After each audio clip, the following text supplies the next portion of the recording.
it's amazing that what can happen in 1 year. This is the first event I ever went to when I announced that I'm running for Harris County Criminal Court number 8. So thank you guys very much for having me again. Who here knows me?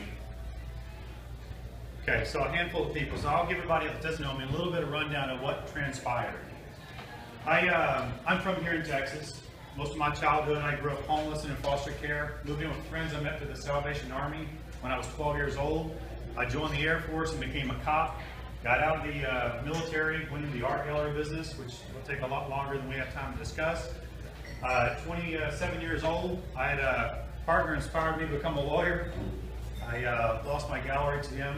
Moved back down to Texas in 2005 and started Angelina Junior College to go to school, living on a couch. I then went to Sam Houston State University, where I graduated #1 out of 1,108 students.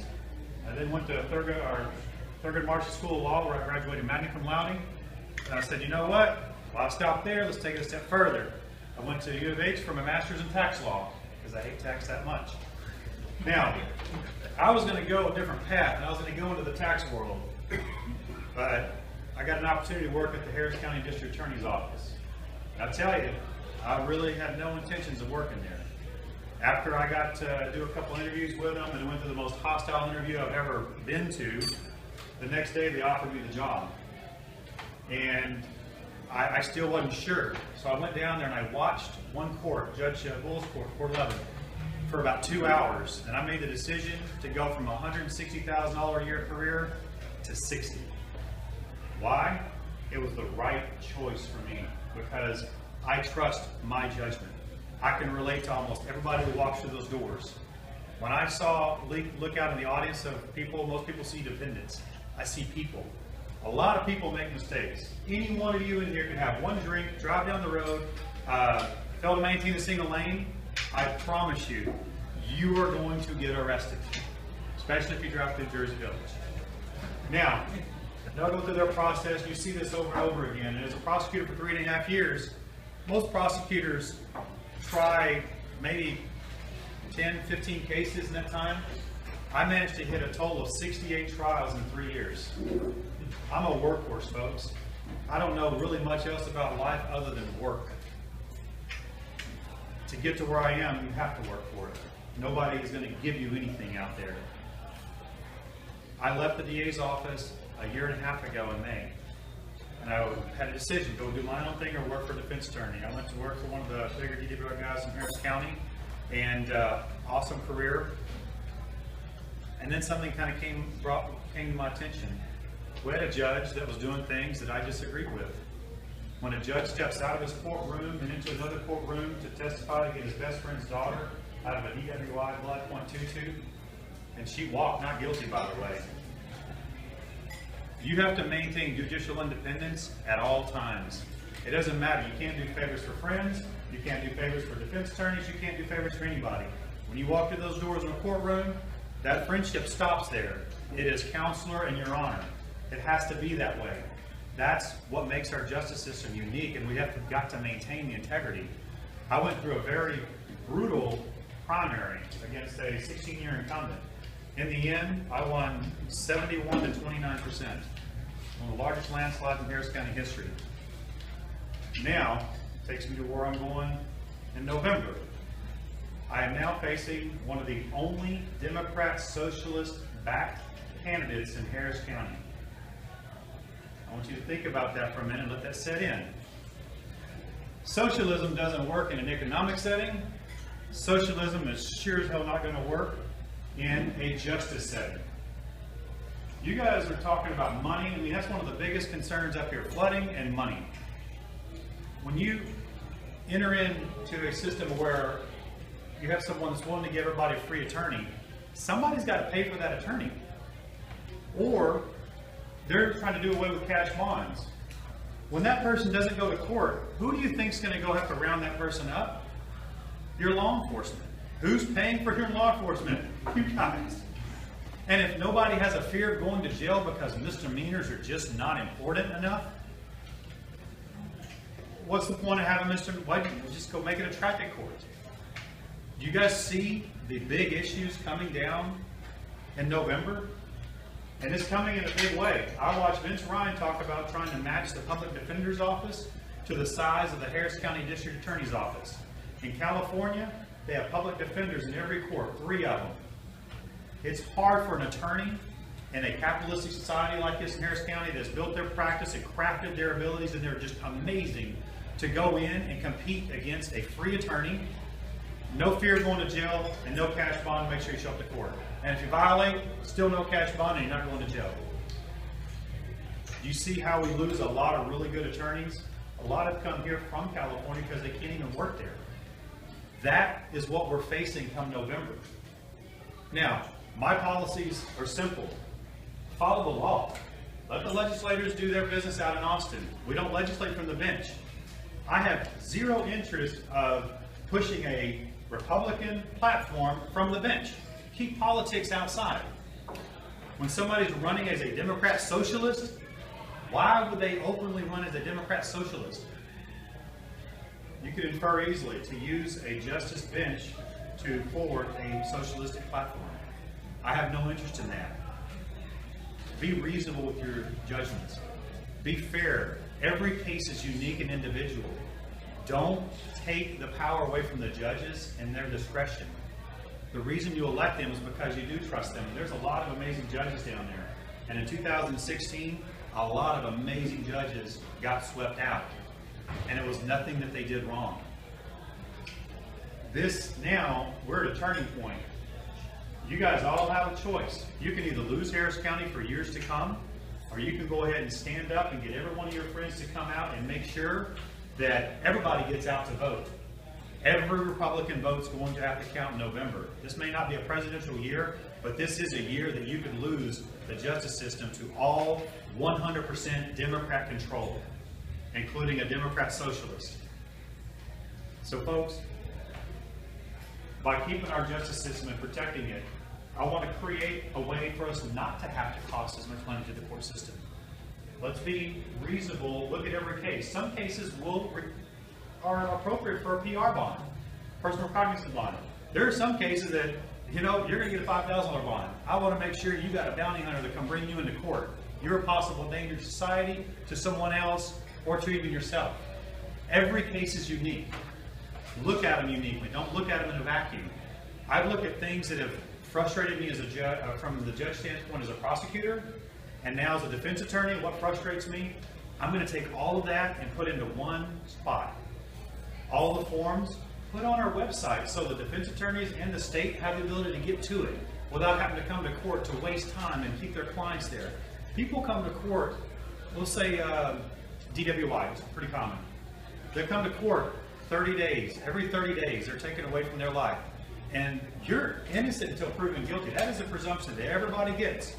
But yet, sometimes, it's almost like you're guilty until proven innocent. We don't need to go that route. A lot of these settings, we have bonding companies or bonding agencies that monitor. Let's make sure they're testing them. Not every setting has to have the person there taken away from their life.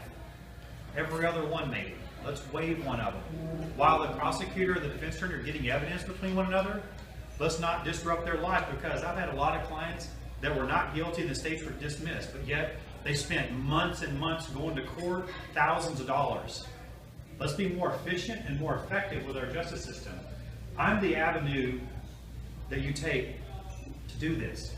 I have been efficient and effective my entire life. How else do you think I got here? You don't get here by being wasteful at all.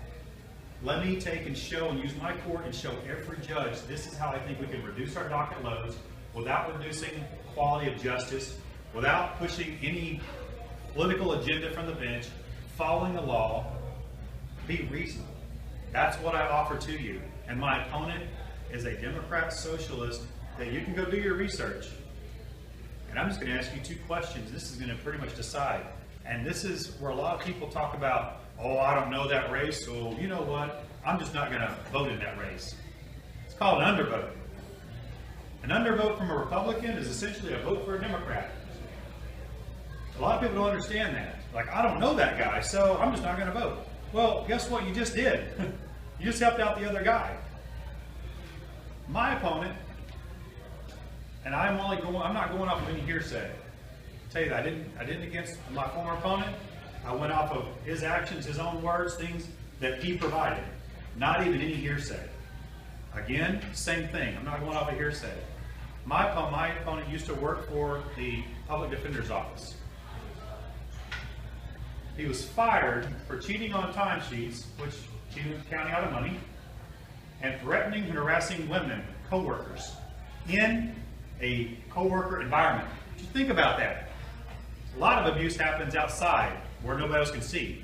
This happened in front of a lot of other people and peers. He was terminated effective immediately. That's what I had to fight to get his records from the PD's office. My records were gladly handed over from the DA's office. They're like, here you go. But when I asked for Democrats' records, I had to go through Ken Paxton's office and fight for it. And they sent out a letter to Ken Paxton for clarification. So I'm like, maybe they didn't see this coming, but I sent out my own letter. And Ken Paxton's office got back to me and said, you're right, PD's office, you don't have to turn over the W-4. Everything else you got to give to him. Now, I was at the DA's office for 3.5 years, and I've got a binder enough that you can bound a book. You know how many pages I got from a person who worked there for, I think, 6 or 7 years? 9. I got 9 pages from the PD's office. All I needed was just that one on why he was terminated immediately. So, put it all together. Democrat socialist, fired for cheating on timesheets and threatening and harassing women. Someone that do you really want to trust with a bench to govern over court proceedings? Now, I'm going to go ahead and address the bond issue because I know that question's coming. Folks, this bonding issue in Harris County, and I know people are like, why we spend $6 million on this? This wasn't just for Harris County. This ruling and this bond issue affects the entire country. Everybody's looking at the Fifth Circuit in Harris County. This is a big issue because what happened in the beginning, they wanted to reduce it down to one question. Sir, you've been arrested for assault. Can you afford a bond? No. Sign this piece of paper, you're free to go. Let that set in for a minute. Now, we have several factors we look at as a judge.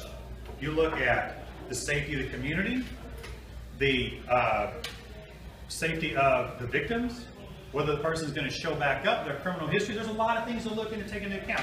And then the seriousness of the crime. For instance, driving while licensed and valid. It's a Class C. You have it a couple times, it's a Class B. Now you're in misdemeanor court. Yes, that one's probably going to be your PR there, folks. But assault family member? No. Let's get them in front of a judge. Let the judge put bond conditions on them. You know, no contact orders, put ankle monitor, whatever they want to do. And then set the bond. They make it. Now they're being monitored.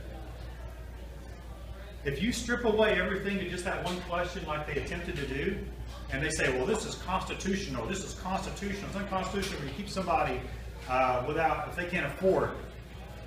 Well, the Constitution doesn't differentiate between misdemeanor and felony. So, sir, you committed a murder. Can you afford bond? No. All right, free to go. You guys see the danger behind this ruling? Why Harris County's fighting it so much?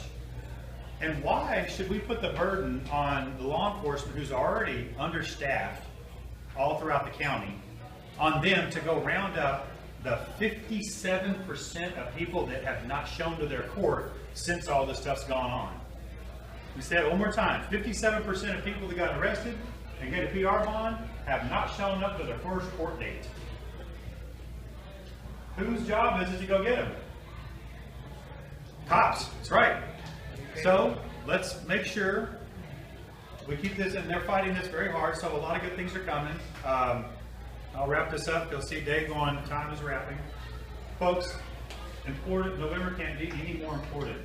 My race is probably the race that is really going to help out and decide Harris County, because the more message that gets out there that you got a Democrat socialist like the girl up in New York wanting to take a bench, let's get everybody out to vote. Let's get all the Republicans mad enough to get out and vote. Let's get all the independents to vote. And let's make sure all the Democrats just decide, you know what, it's not worth it to stay home. That's our plan, and I hope that we prevail in a big way and send a message for 2020 that Harris County is red. Thank you. Any questions? Yes. Anybody? Yes, sir. Why did the Republicans lose so much in 2016 in Harris County, and why is it different this time, or is it, or can't it? A lot of people were turned off by the election with Donald Trump and just stayed home. Trump? A lot of people just stayed home. There are a lot of Ted Cruz fans that were mad. Yes, sir. We had a couple 100,000 people that there weren't mail-in ballots that were sent in. There were a lot of people that just did not participate as much. So Republicans could reverse that? Yes, sir. I believe. Yes, sir. Absolutely. Yes, ma'am. I would like to hear your thoughts on fully informed juries and whether or not you would instruct your juries about jury nullification. You know, as a defense attorney, I would love nothing more than to be able to tell a jury, yeah, we can notify if you don't agree with something. But as a judge, you're to follow the law, and you're going to have to listen to the jury instructions, and the instructions are very explicit. And they tell you what you can and can't do when you go out back to the jury room. One of them, you don't get to change the law from a jury pool. You don't get to change the law from the bench. That's done out in Austin. Any questions? I wanted to talk about that, the bond issue some more. So the Fifth Circuit Court of Appeals is the one that directed that. Is that correct? Based on the Well, they reversed the. Reversed. They reversed. Yes. Okay. So where is that now? Has that been appealed to the Supreme Court? No, it's the Supreme Court. So the Fifth Circuit actually came down. 3 judges came down last week to admonish that judge that you better start following this. So, I mean, it's basically there are some modification changes, and we all agree. Yeah, the bonding system's not perfect, but you can't take away the discretions of the judges, and that's what the Fifth Circuit said. Look, they still have the discretion. Now they give time limits and things like that. So it is starting to take form. But the judges all seem to be pleased that they ruling in the Fifth Circuit. All the Republican judges. I got a question over here. Are you familiar with fractional voting? No. It's an electronic machine. Everybody needs to go to Beverly Harris's site, blackboxvoting.org. Every one of the machines is rigged. You got a question? Discuss it later. I'm just asking the question. I'm just giving him the answer he didn't know. And we can discuss that later. After class. 2 minutes in a minute. We got rants coming up. We'll give you 2 minutes. Any other questions? All right, thank you so Thank much. you guys very much. I appreciate you having me here. You guys have a wonderful rest of your day. All right, thank you.